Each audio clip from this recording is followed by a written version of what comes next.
My name is Camila. I was a fresh college graduate, my life brimming with possibilities and dreams, when a single phone call snuffed out my joy like a gust of wind extinguishing a candle. It was a call that brought the news of my parents' tragic death in a car accident. The two people who had been my pillars of strength, my guiding lights, were suddenly gone. The shock of it was like a punch to the gut. I was a grown woman, yes, but I was just starting to navigate the adult world. My parents had been my safety net, my guides. Their sudden absence left me feeling like a ship adrift in a stormy sea. My father, with his hearty laughter and endless wisdom, was my hero. He was a man of strength and kindness, always ready with a word of advice or a comforting hug. I remember our long walks in the park, our deep conversations about everything from philosophy to the latest football game. He was my rock, my safe harbor in the stormy sea of life. My mother, with her gentle nature and unwavering support, was my best friend. She was the one who held my hand during scary movies, who stayed up late helping me with school projects, who was always there with a comforting word and a warm hug. Her love was a constant, soothing presence in my life. Their absence left a gaping hole in my life, a void that seemed impossible to fill. The house felt too quiet, too empty without their laughter and love filling it. Every corner was a reminder of them, every object a memory. In the midst of my grief, a man named Richard appeared. He was a worker at a trading company who happened to be at the scene of the accident. He had provided a witness statement, and he felt compelled to reach out to me, to offer his support. "Camila," he said, his voice filled with sincerity, "I can't express how sorry I am for your loss. I saw what happened. It's not fair, and it's not right. If you need anything at all, please don't hesitate to ask." His words, though simple, were a lifeline in the storm of my grief. Richard became a steady presence in my life, helping me navigate the legalities of the accident, the insurance claims, the mountain of paperwork that seemed to multiply every day. His support was invaluable, his kindness a balm for my aching heart. As the weeks turned into months, Richard and I grew closer. Our conversations grew longer, our silences more comfortable. One day, he took a deep breath, looked me in the eye, and said, "Camila, I've come to care about you a lot. More than I've cared about anyone else. Would you consider marrying me?" I was taken aback, but I looked into his eyes and saw the sincerity there. I thought about the comfort he had provided, the strength he had shown. And I said yes. I said yes to a new beginning, yes to a new chapter in my life. The wedding was a blur of joy and laughter, a day filled with hope and promise. After the celebrations, Richard and I moved into his house that was as grand as it was cold. The house was a testament to Richard's success, a symbol of the wealth he had amassed in his trading business. I was awestruck by its grandeur, but I couldn't shake off the feeling of unease that crept over me each time I stepped into its marble halls. Soon after the move, I discovered I was pregnant. The news filled me with a sense of joy and anticipation. I dreamed of our child, of the life we would provide for him. Richard seemed pleased as well, but there was a hardness in his eyes that I couldn't quite understand. Our son, Max, was born on a clear winter morning. He was a beautiful baby, with Richard's dark hair and my bright blue eyes.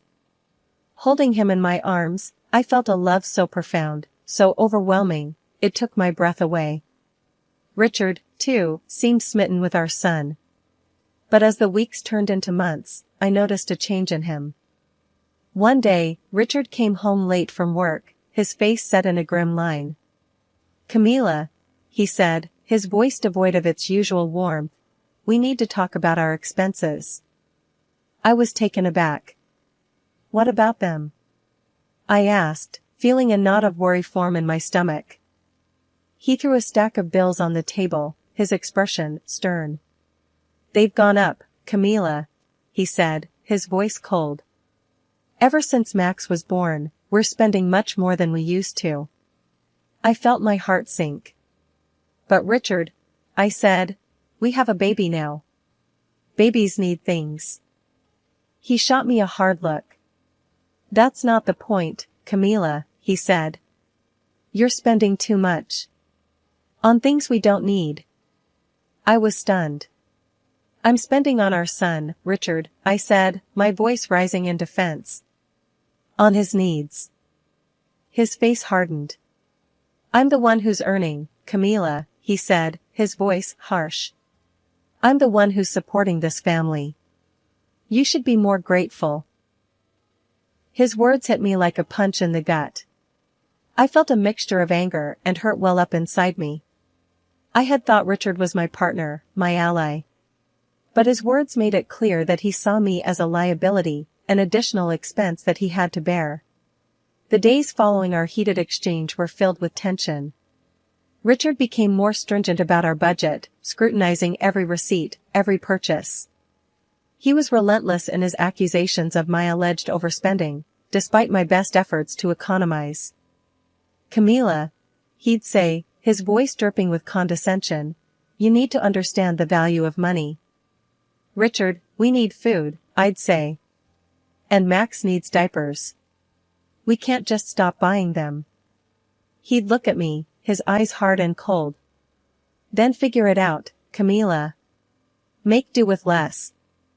I'd bite my tongue, holding back the retort that was on the tip of it.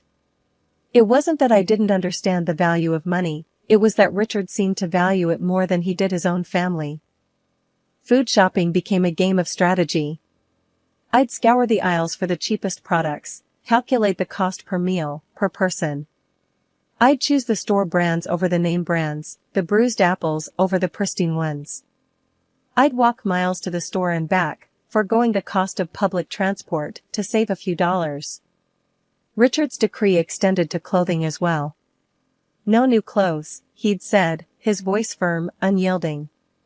Make do with what you have. I looked at my worn-out wardrobe, the frayed edges of my dresses, the faded colors of my shirts. I felt a pang of sadness. I wasn't asking for designer clothes or expensive jewelry. Just something new, something that hadn't been worn to threads. One day, I saw a beautiful little jumper for Max in a store window. It was on sale, but even then, it was more than I could afford. I walked away, my heart heavy. When I got home, Richard was there. You were at the store, weren't you? Buying more stuff we don't need. I didn't buy anything, Richard, I said, my voice steady. I can't. You've made sure of that. He scoffed. Don't play the victim, Camila. You're the one who can't control her spending. I looked at him, my heart pounding. I'm trying to provide for our son, Richard. Can't you see that? He got up, his face red. I'm the one providing for this family, Camila. You're just spending my money. I felt a surge of anger. Your money? Richard, we're a family. It's our money. He laughed, a harsh, bitter sound. Oh, Camila.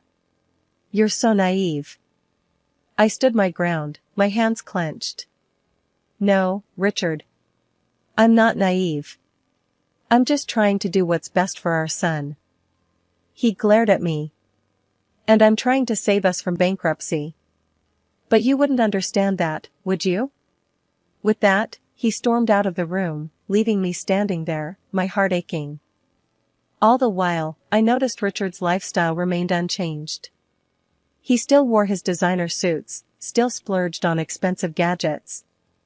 He'd come home with a new phone, a new laptop, a new watch, while I was left to mend old clothes and ration our meals. Richard, I'd say, trying to keep the bitterness out of my voice, how come you get to buy new things, but I can't? He'd look at me, a smug smile on his face. Because I earn the money, Camila. I get to decide how it's spent. His words stung, a slap in the face.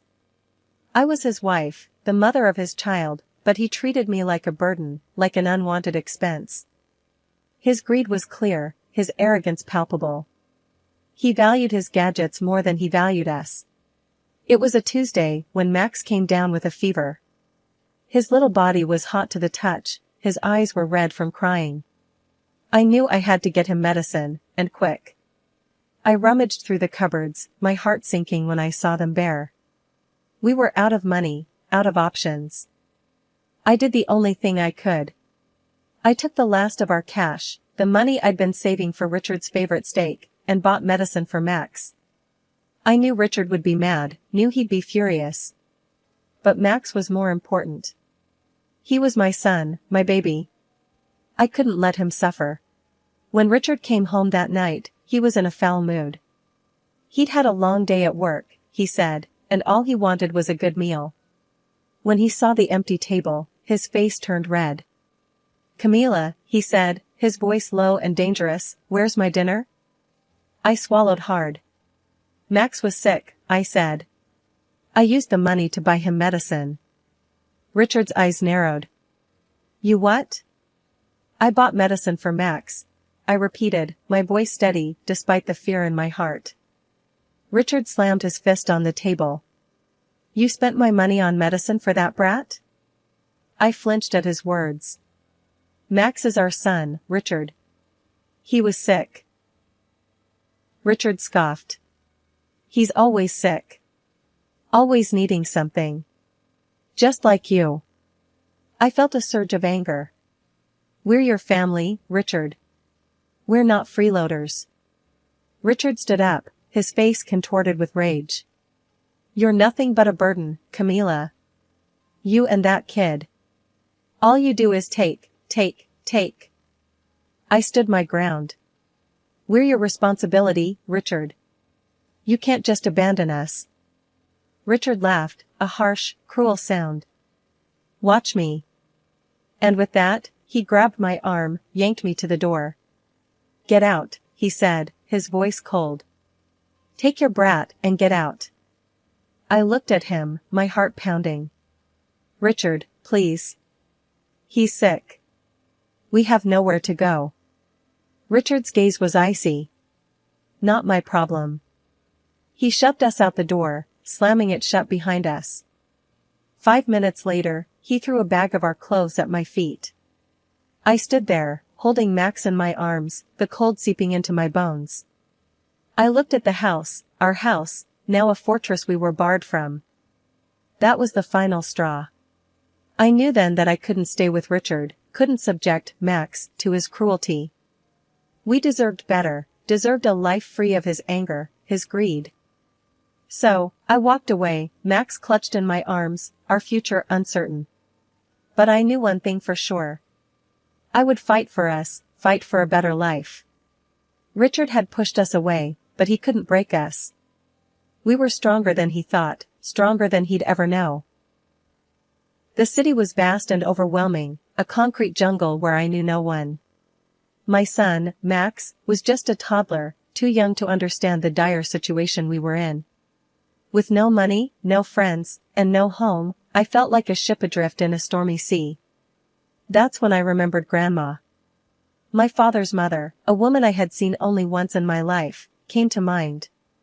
Dad had a strained relationship with her and they had lost contact many years ago. I barely remembered her face, but I remembered the house she lived in, a large, old structure nestled in a quiet town far from the city's bustle. I had no choice but to take a leap of faith.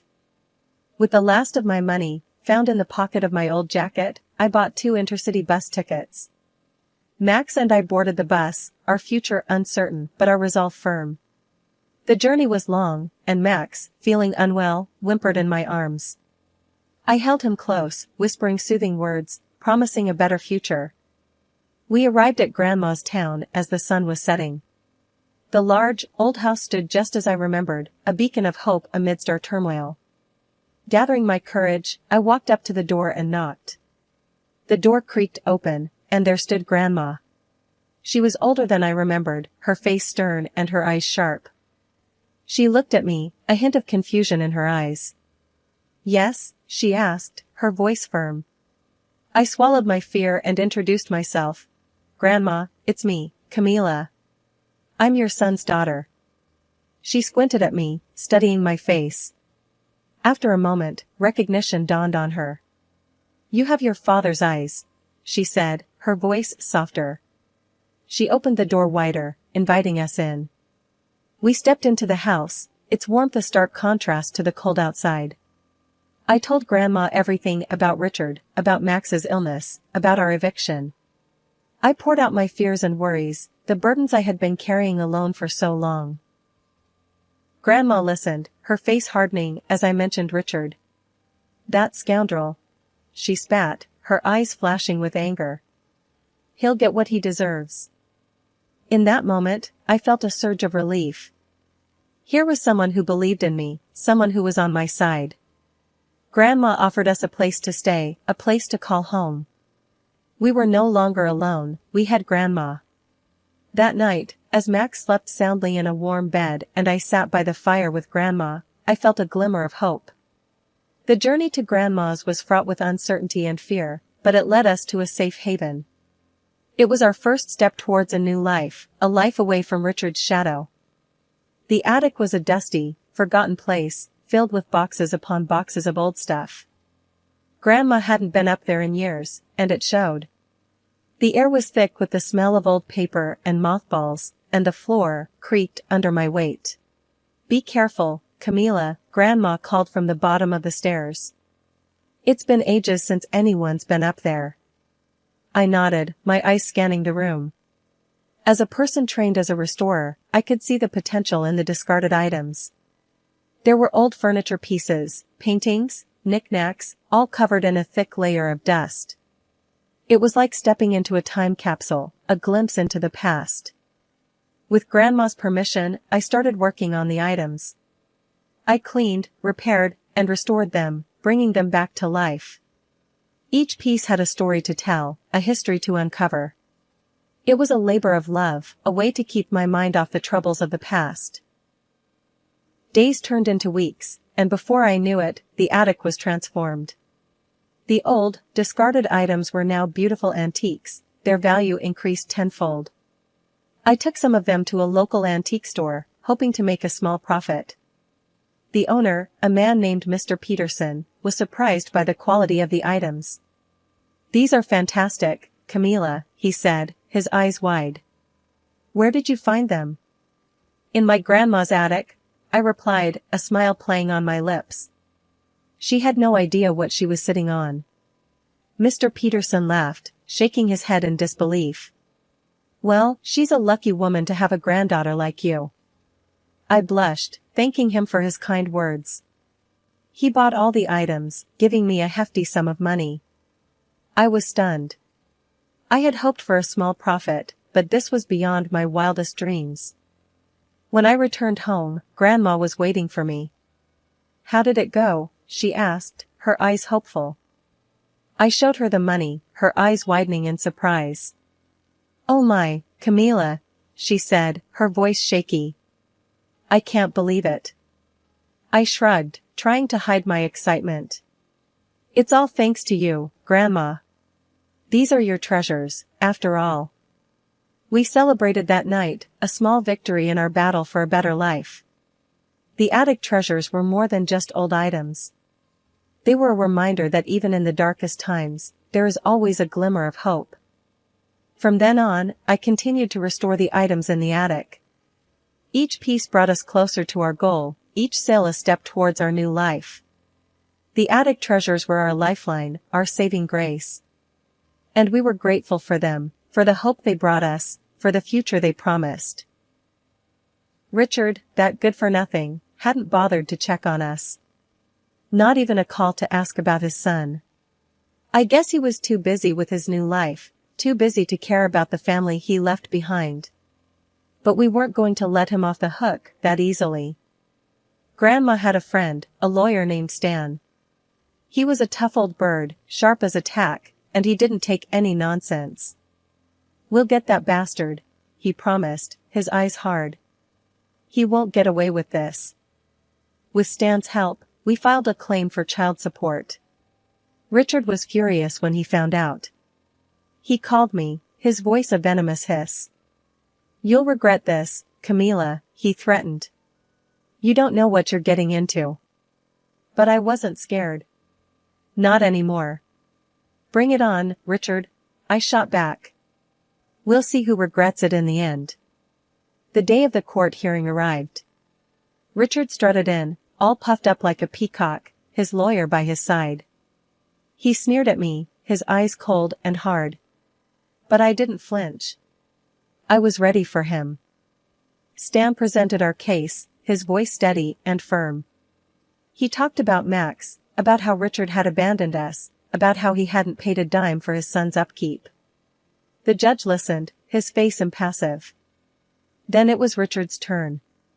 His lawyer was smooth, his words slick.